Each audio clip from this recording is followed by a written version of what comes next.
In a world where music evolution defied all norms, two enigmatic years stand out. Step with us into the time machine as we delve into the fascinating realms of the two strangest musical years in history.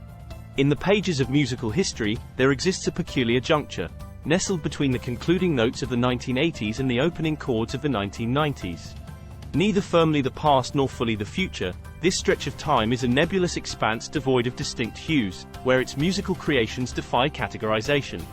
This moment, at risk of fading into oblivion, is not so much a span as it is a mere sliver, 2 or 3 unconventional years bridging eras.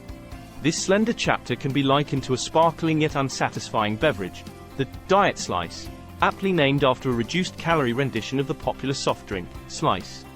This carbonated concoction, distinguished by its claims of being somewhat natural with its 10% real juice, later downgraded to the more modest, contains real juice, ultimately morphed into something akin to, technically, a liquid. Just like this beverage, the music of the time was effervescent but lacked lasting impact. It was imbibed if available, yet never truly quenching. The most distinctive aspect of the Diet Slice era is its atypical appeal to a middle-aged demographic. While the MTV-driven 80s and the grunge-infused 90s reverberated as seismic youth movements, the Diet Slice era directly addressed America's teenagers with an unconventional selection. Michael Bolton, Cher, and Anita Baker were its anthem bearers. The 1989 Billboard chart topper was "Look Away" by Chicago Post Peter Cetera. Go West transitioned from synth-funk to middle-of-the-road sensibilities, presenting their lone US hit, King of Wishful Thinking. Wilson Phillips held the grip before gracefully releasing it, while the audience reciprocated. During this time, secretaries thrived, and listen-at workstations became focal points of musical engagement. In matters of aesthetics, the Diet Slice era surprisingly boasts a cohesiveness that surpasses the epochs preceding and succeeding it. While the 80s weren't as vividly fluorescent as modern culture often paints them, and the 90s not as exclusively draped in earthy flannel tones, the Diet Slice era presented a consistent palette of black and white. The visuals for iconic tracks like Madonna's Vogue and Paula Abdul's Straight Up embraced monochrome, while the fashion of Milli Vanilli, Martika, and Fine Young Cannibals leaned towards black and high-waisted ensembles. Among the most quintessential Diet Slice images is the cover art for Michael Morales' 1989 tune, Who Do You Give Your Love To? The hair, the juxtaposition of a white shirt beneath a black suit, the utilitarian font bearing his name, embellished by a high-liter green crayon squiggle, this epitomizes the essence of the Diet Slice vibe. Equally fitting is the song itself, a legitimate top 20 hit that effortlessly slips from memory upon hearing. Within the Diet Slice era, an array of Michael Morales-like figures emerged, Glenn Medeiros, a young voice embodying adult contemporary tones, even collaborating with Bobby Brown on She Ain't Worth It, an inexplicable fusion that temporarily turned Bobby Brown into an adult contemporary artist. Then there's Will to Power, a studio ensemble yearning for dance music fame, yet oddly ascending the charts with an easy-listening medley of Freebird and Baby I Love Your Way, a track rarely sought out intentionally but still reaching number 1. Breathe, naming themselves akin to Bread, but with a gentler aura, presented a ballad-heavy repertoire, punctuated by the unexpectedly lively Don't Tell Me Lies, a bona fide banger within the Diet Slice soundscape. Among the treasures of the Diet Slice era were some of our most unforgettable one-hit wonders. Con Can's I Beg Your Pardon, Jane Child's Don't Wanna Fall in Love, and Soho's Happy Chick. Yet, amidst the brilliance, we encountered its polar opposites. Rhythm Syndicate's bafflingly spelled Passion, Two in a Room's Pulsating, Wiggle It, and Kuiper's confounding Tic-Tac-Toe, a track that draws a questionable analogy between sex and tic-tac-toe without offering any logical support. As the era marked the twilight of hair metal, the once dominant bands of the mid-80s hair metal scene resorted to a familiar refuge, the slow dance ballad. The Diet Slice flourished with power ballads from groups renowned for party anthems, Warrants, Heaven, Poisons, Every Rose Has Its Thorn, Tesla's Love Song, power ballads from bands whose heyday had passed, Mr. Biggs, To Be With You, Slaughter's Fly to the Angels, and the grammatically troubled More Than Words by Extreme, and even power ballads from freestyle artists, Timmy T's One More Try, Exposes, When I Looked at Him, Sweet Sensations, If Wishes Came True. Even Guns N' Roses momentarily softened their sound with Patience, foreshadowing the MTV Unplugged trend and offering a respite from the epic saga, November Rain. Hip-hop reached peak mainstream status in 1990, but by 1991, three prominent artists with massive pop chart hits experienced captivating falls from grace. MC Hammer, following Please Hammer Don't Hurt, M, released Too Legit to Quit, accompanied by a lavishly expensive music video featuring Jim Belushi, Jose Canseco, and Tony Danza. Vanilla Ice translated his #1 hit, Ice Ice Baby, into a film debut titled Cool as Ice, only to be met with a unanimous and resounding, "No, thank you," from the world. Digital Underground introduced us to The Humpty Dance, and contributed the notable track, Same Song, to a troubled Dan Aykroyd movie titled Nothing But Trouble, though it did grant Tupac Shakur his inaugural recorded verse, rendering it not entirely in vain.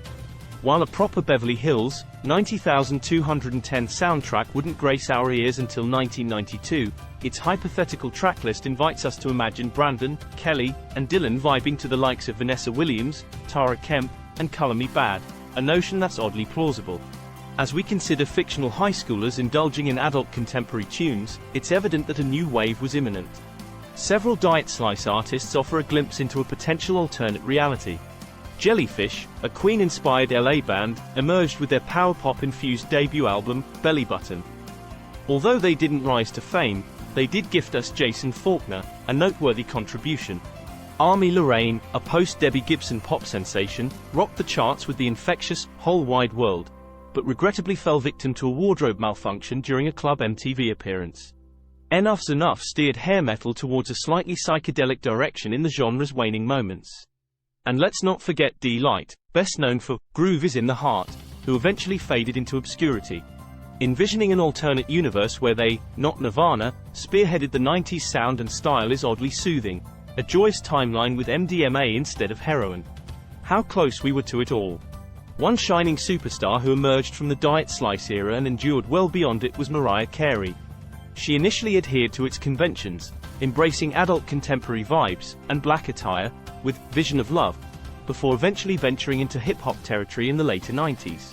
Sinead O'Connor, though her career started in the 80s, attained her greatest triumph with Nothing Compares to You during the Diet Slice era. The song's impact was so profound that it transcended the era itself.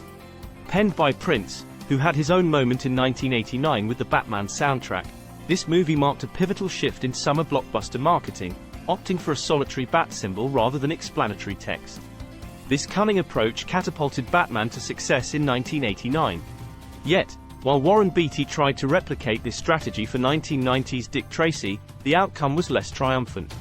Despite the setbacks, Hollywood persisted with this method, evidenced by the red, white, and blue shield plastered across posters for the Captain America movie starring Matt Salinger, son of J.D. Salinger, though the film ultimately never saw the light of day. Anticipated albums dropped like blockbuster summer hits, bursting forth with first singles that crammed more concepts into 3 minutes than seemed possible. Take the title tracks of Debbie Gibson's Electric Youth, and the B-52's Good Stuff, each akin to a medley of 5 songs, none particularly soothing. However, a notable exception was George Michael's Listen Without Prejudice Volume 1. Its inaugural single, the hauntingly cohesive Praying for Time, stood in stark contrast to the all-time anthem, Freedom 90, which followed. Surprisingly, George himself was absent from both videos, but Freedom featured a star-studded lineup of supermodels draped in monochrome elegance. Meanwhile, across the pond, the British charts were ablaze with captivating sounds. The rise of house music, possibly accompanied by a more open-minded stance on ecstasy, introduced hits like Yaz and the Plastic Population's The Only Way Is Up, Sixpress's Theme from Sixpress, and Adamski's Killer. Across the Atlantic, certain tracks, Technotronic, Black Box, Snap, earned recognition, often through haircare commercials. Others, like Nena Cherry's Buffalo Stance, Rebel MC's Street Tough, and Betty Boo's Doing the Do, had their whimsical moment before bowing out to allow Amy Grant to seize mainstream pop stardom. Notably, the UK also experienced its adult contemporary phase, exemplified by the likes of Deacon Blue, Fairground Attraction, and Tanita Tikaram. After all, dental hygienists exist everywhere in the world. For those who navigated their teenage years during the shift from the 80s to the 90s, the indelible music that resonates with you likely hails from the middle era of Aerosmith. If you find yourself in this category, you might have a claim to compensation. On the other hand, if you were in your middle years during this transition, you might have felt like you were finally attuned to the cultural zeitgeist, only to be blindsided by the rise of Nirvana, leaving you with a nonchalant, "Oh well, whatever, never mind." Interestingly, if you step into a Fantastic Sam's today, chances are high that one of these memorable tunes is serenading the scene. So, why not pop open a metaphorical diet slice while you still can? Embrace its genuine musical essence before it fades into obscurity, for within it lies a treasure trove of authentic melodies. Don't miss this unforgettable sonic adventure. Hit that subscribe button and stay tuned.